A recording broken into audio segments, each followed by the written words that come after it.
Suspendido ng 70 araw ang gurong nanampal umano ng kanyang estudyante sa Antipolo, Rizal. Ayon sa Department of Education, preventive suspension lamang ito habang gumugulong ang investigasyon. October 2 nang masawi ang grade 5 student na si Francis J. Gumikib, ilang araw mataas ang umano'y pananampal ng guro.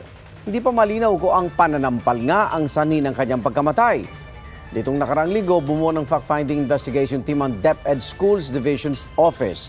May hiwalay ring investigasyon ng Commission on Human Rights.